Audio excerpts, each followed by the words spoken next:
दोस्तों नमस्कार। जो आज टॉपिक है वो है व्यक्तिगत मापन की विधियां, यानी कि व्यक्ति की पर्सनैलिटी के बारे में कैसे पता लगाएं। तो दोस्तों प्रक्षेपी विधि ये सारी की सारी मैंने करा दी हैं, वीडियो में देख लेना।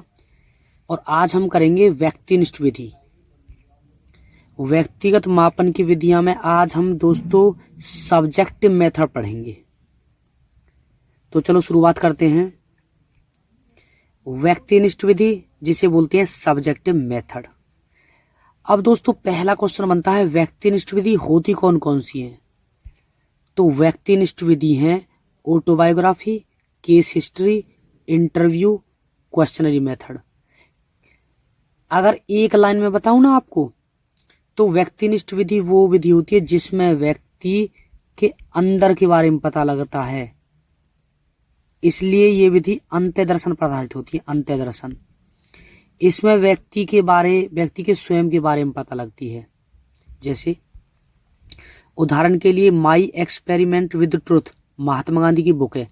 इसने अपने बारे में इस पुस्तक में बहुत कुछ लिख रखा है और इससे ही तो हमें महात्मा गांधी के व्यक्तित्व के बारे में पता लगेगा। इसलिए ये विधि व्यक्ति के पर्सनैलिटी के बारे में पता लगाती है और स्वयं के बारे में बताती है। तो ऑटोबायोग्राफी इसमें स्वयं लिखता है, केस हिस्ट्री इसमें व्यक्ति स्वयं के बारे में बताता है, इंटरव्यू इससे भी इंटरव्यू लेकर भी हम व्यक्ति के पर्सनैलिटी के बारे में पता लग सकते हैं, और क्वेश्चनिंग मेथड। इनको दोस्तों आज मैं डिटेल से बताऊंगा, डिटेल से, ठीक है ना।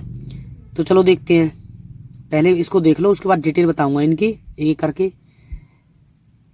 अगर मैं सब व्यक्तिनिष्ठ विधि की बात करूं तो ये विधि जितनी विधियां ये वाली ये अंत्य दर्शन सिद्धांत पर आधारित हैं, अर्थात व्यक्ति अपनी स्वयं के बारे में सूचनाएं प्रदान करता है, स्वयं के बारे में सूचनाएं बताता है इन सारी मेथडों में, इनमें सभी में व्यक्ति द्वारा दी गई सूचना के आधार पर ही उसके व्यक्तित्व संबंधी निष्कर्ष निकाले जाते हैं।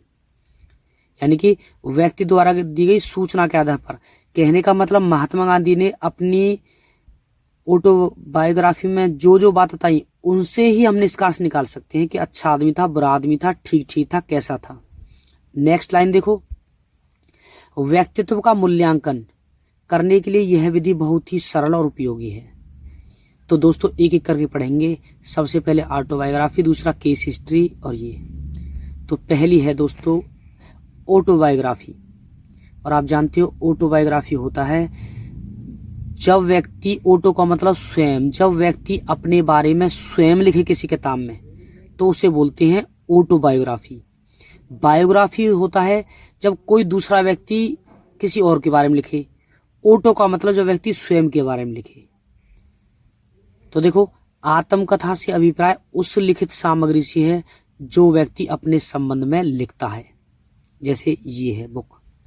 नेक्स्ट, व्यक्ति द्वारा लिखी गई बातें जीवन में प्राप्त किए गए अनुभव, जीवन में जो जो इन्हें अनुभव हुआ आदि से उस आदमी के बारे में हमें पता लग सकता है। जीवन में जिन कितनी कठिनाई आई, क्या क्या हुआ, कैसे हैंडल किया, तो इससे पर्सनैलिटी पता लग जाती है। नेक्स्ट, यह एक ऐसी विधि है जिसमें व्यक्ति अपने संपूर्ण जीवन की धुंधली स्मृतियों को सजो कर रखता है, यानी कि इकट्ठी रखता है, किताब में लिख लेता है और जब मन करता है उसका जब भी उनको देख लेता है। नेक्स्ट, तो दोस्तों ये ऑटोबायोग्राफी थी, इससे संबंधित क्वेश्चन बहुत सारे आएंगे, देख लेना। दूसरी है दोस्तों केस स्टडी।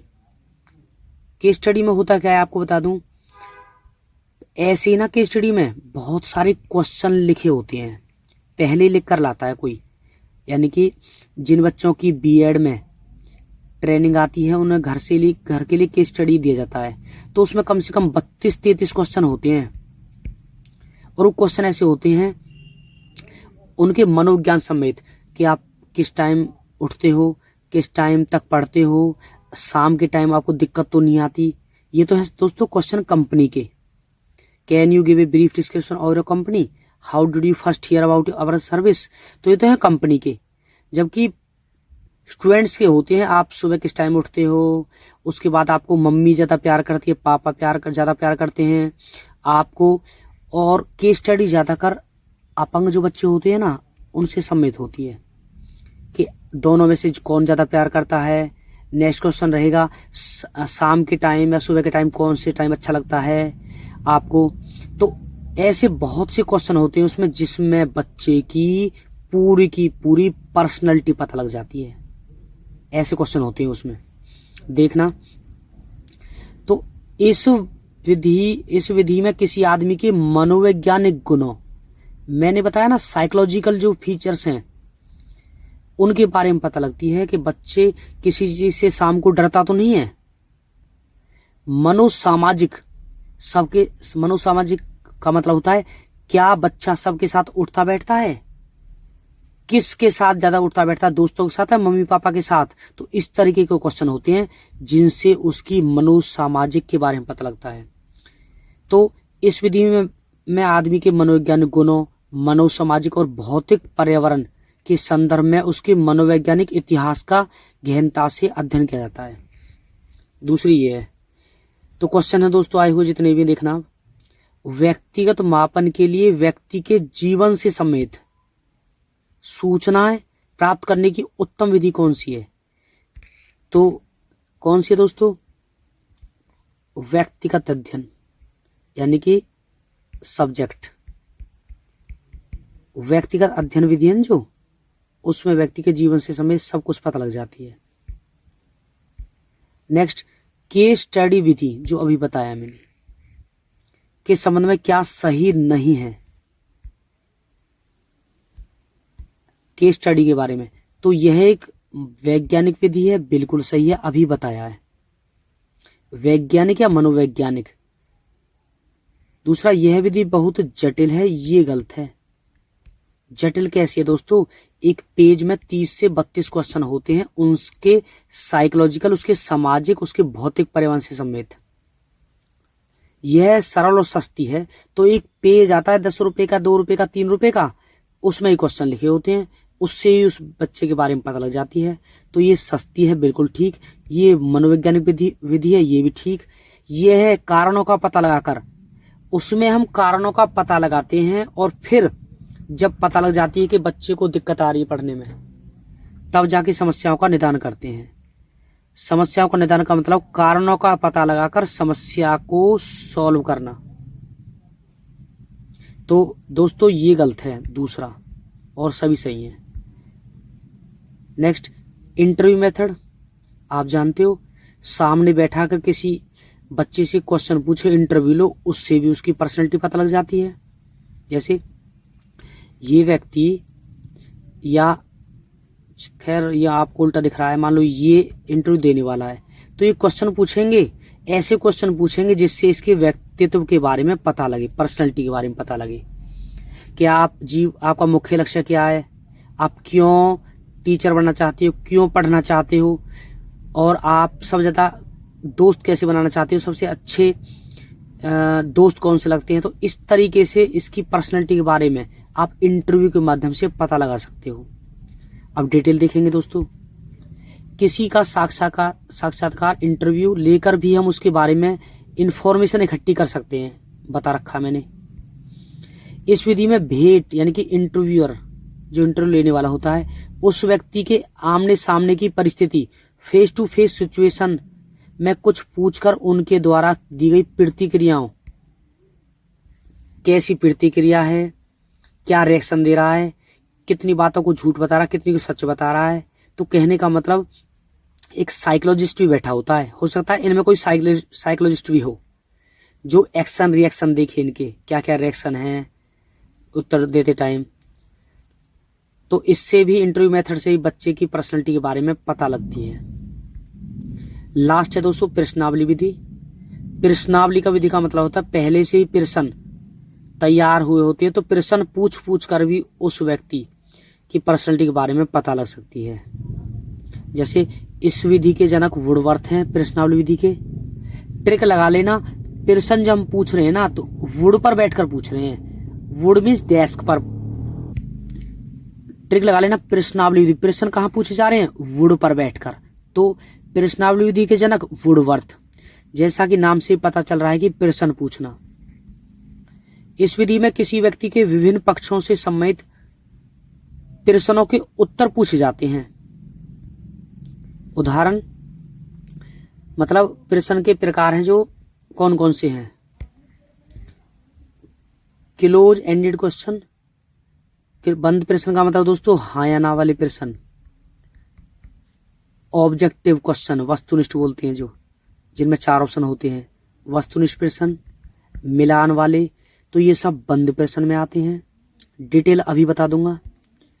खुली ओपन एंड क्वेश्चन होते हैं दोस्तों, ऐसे टाइप क्वेश्चन, ऐसे टाइप क्वेश्चन। तीसरा प्रश्न होते हैं पिक्टोरियल। पिक्टोरियल का मतलब पिक्चर देख के बताना उसके बारे में। एक है चित्र देखकर प्रश्न पूछना। ठीक है जी, चित्र देखो और फिर प्रश्न पूछो। तो ये 4 प्रकार के क्वेश्चन होते हैं दोस्तों। प्रश्न के 4 प्रकार हैं, एक एक कर पढ़ेंगे। अब बंद प्रश्नावली कौन सी होती है? इस प्रश्नावली में प्रत्येक प्रश्न के सामने हाँ या नहीं छपा रहता है। व्यक्ति को उसको उत्तर में हाँ या नहीं में से एक काटकर एक पर निशान लगाना होता है, या तो हाँ पर या ना पर। जैसे वस्तुनिष्ठ ऑब्जेक्टिव प्रश्न भी बंद प्रश्नावली में आएंगे, जिसके 4 ऑप्शन होते हैं। हाँ या ना वाले भी इसमें आएंगे, उचित मिलान वाले भी इसमें ही आएंगे बंद प्रश्नावली में, और वन लाइनर भी वाले इसी में आएंगे बंद प्रश्न में। अब दोस्तों दूसरा है खुली प्रश्नावली, ओपन क्वेश्चन।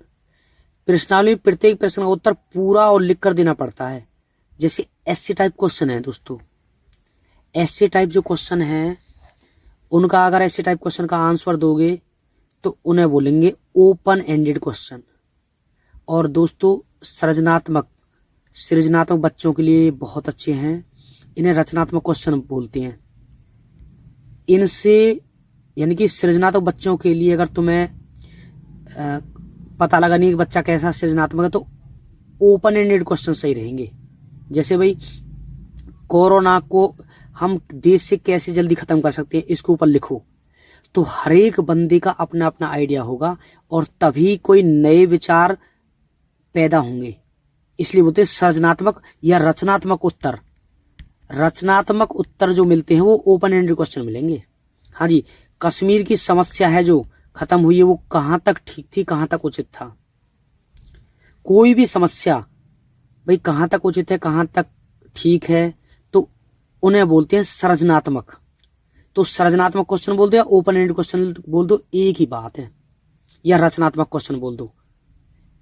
व्यक्ति अपने आइडिया ऐसे टाइप क्वेश्चनों में दे सकता है, ऑब्जेक्टिव में नहीं दे सकता इन वालों में। अब तीसरा है पिक्टोरियल, बता दिया मैंने। प्रश्नावली में चित्र दिए रहते हैं और व्यक्ति को प्रश्नों के उत्तर इन चित्रों पर निशान लगाकर देने पड़ते हैं। जैसे रेल का निशान कौन सा, ये वाला या ये वाला जिसमें एक बच्चा भागता हुआ है। तो इस तरीके से होते हैं। लास्ट है मिश्रित प्रश्न। तीनों प्रश्नों को मिलाकर जब हम कोई चीज बनाते हैं, जैसे हमारे बोर्ड के एग्जाम में आते हैं तो मिश्रित प्रश्नावली वाले होते हैं। उनमें क्लोज भी होते हैं, वो एस टाइप क्वेश्चन भी होते हैं, पिक्चर वाले भी होते हैं। तो दोस्तों क्वेश्चन है DSSC PRT 2013 में व्यक्तिगत मापन की प्रश्नावली विधि में जब प्रश्नों को उत्तर हाँ या ना में दिए जाते हैं। दोस्तों हाँ या ना में अभी बताया है, तो हाँ या ना वाले कैसे होंगे? क्लोज क्वेश्चन, बंद प्रश्नावली। नेक्स्ट DSSC PRT 2013 में कौन सा वस्तुनिष्ठ प्रश्न है, ऑब्जेक्टिव है, जिसमें वस्तुनिष्ठ प्रश्न आते हैं 4 ऑप्शन वाले। तो वो है दोस्तों सत्य, असत्य, निबंधात्मक, लघुत्तरात्मक, मुक्त। तो ये रहेंगे सत्य, ये वाले। निबंधात्मक तो ओपन एंडेड क्वेश्चन में आएंगे, लघु वाले भी ओपन एंडेड क्वेश्चन में, मुक्त उत्तर वाले ये भी, ये रहेंगे ऑब्जेक्टिव। सृजनात्मक उत्तरों की आवश्यकता होती है अगर किसी बच्चे को अपने विचार देने हैं। मान लो किसी बच्चे को कहानी सुना रहे हो, उस कहानी का अंत व्यक्ति अपने हिसाब से दे रहा है, या कश्मीर की समस्या के ऊपर, या देश में गरीबी हटाने में, देश में पॉपुलेशन को कैसे कम किया सके, देश की अर्थव्यवस्था को कैसे सुधारा जा सके। तो इसमें अगर बच्चों के आपको सृजनात्मक उत्तर चाहिए ना ऐसे क्वेश्चनों के, तो आप तो उत्तरों के सृजनात्मक उत्तरों की आवश्यकता होती है खुले प्रश्नों की, तो आपको ओपन एंडेड क्वेश्चन देने पड़ेंगे कि कश्मीर की समस्या के ऊपर लिखो, तो ये खुले प्रश्न में आएंगे।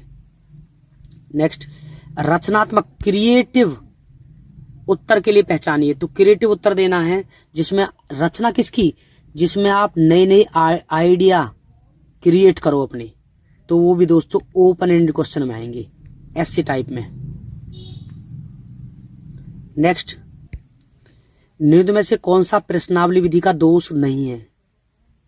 प्रश्नावली विधि के दोस्तों दोष तो हैं। देखो, प्रश्नावली विधि आप प्रश्न बनाओगे बच्चों के लिए, तो ये तो अच्छे प्रश्न बनाना कठिन कार्य है, ये ठीक है, ये दोष में आता है, क्योंकि अच्छे प्रश्न बनाना हर कोई बच्चा या टीचर नहीं बना सकता।